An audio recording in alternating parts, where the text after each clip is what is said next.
أعرب نجم برشلونة والكرة البرازيلية السابق ريفالدو عن أسفه لعدم وجود نجوم كبار من طينة ميسي ورونالدو في الفترة الراهنة، مضيفا أن نتيجة الكلاسيكو من الصعب التنبؤ بها.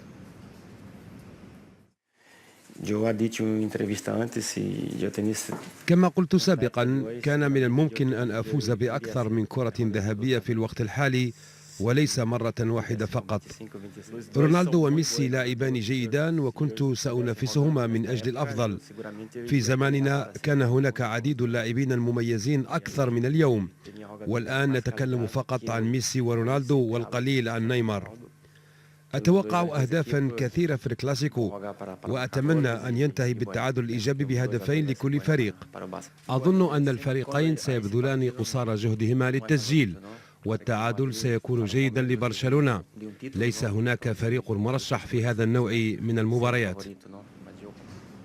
أعلن نجم الكرة البرازيلية السابق روماريو نيته الترشح لرئاسة الاتحاد البرازيلي لكرة القدم من أجل مكافحة الفساد. روماريو ابن 51 والذي يشغل منصب سيناتور في ريو دي جانيرو يشن منذ فترة حملة واسعة النطاق على الفساد في كرة القدم، ويأتي ترشحه للمنصب أياما فقط بعد إيقاف رئيس الاتحاد البرازيلي من قبل الفيفا.